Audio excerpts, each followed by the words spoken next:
Moses received 3 gifts from God when he was on the Mount. And of course, one is the first set of rules that existed in the world, moral rules, which we call the 10 Commandments.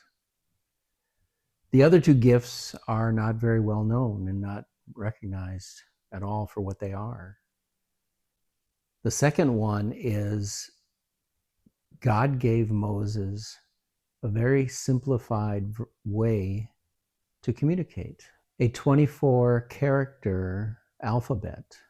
You see, Moses grew up at the temple of the Pharaoh, and he learned how to read and write in hieroglyphs.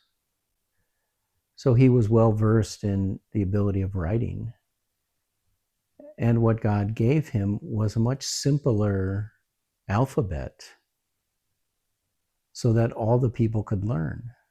Hieroglyphs are limited to the educated. But the alphabet, the 24-character alphabet, which was discovered in the 13th century BC, coinciding with Moses' time in the desert, was a very simple tool for everybody to learn how to read and write. The original characters were shaped like the original sound of the word.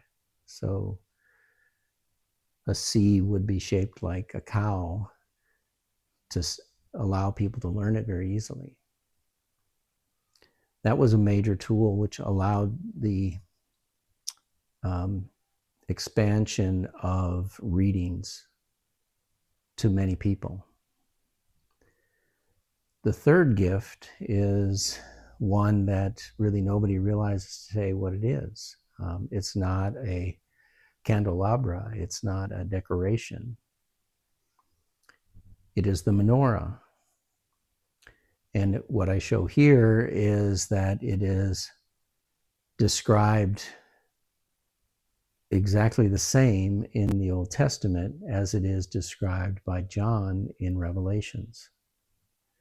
Revelation 4, John describes the throne of God. And the throne of God is surrounded by the 7 flames. Around the 7 flames are the 24 elders. These are all the descriptions of the menorah, how Moses was told to make it. These 7 flames of God, the 7 spirits of God, are depicted by the flames on the menorah. And the 24 elders are shown on the knops, what they're called, on the menorah. They're all depicted there.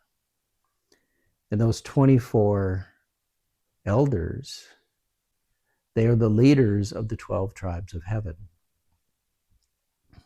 which are confused with the 12 tribes of Israel, but it's actually the 12 tribes of heaven. Heaven is broken down into 3 houses led by the archangel pairs, Lucifer and Raphael, Gabriel and Ohola, and Michael and Oholiba. Those are the 3 houses of heaven. And of course, Jesus is in the middle. Jesus is the vine. Jesus is from where all things come. And God is the base. God is where everything comes through Jesus to the vines. This symbolism is so important. I mean, it's our spiritual family tree. It's where we came from. 3 of those archangels that I mentioned fell in the fall. 2 of them were the whores of Babylon, Ohola and Oholiba. And of course, Lucifer, the fallen archangel who is Satan, the great dragon, the devil. But Jesus came to save the fallen. He came to restore his house. He came to restore the kingdom of God. And that's the good news that Jesus brought. And God has given us all these images to help us remind where we came from. So study the Old Testament in conjunction with the New Testament, because it is just one testament.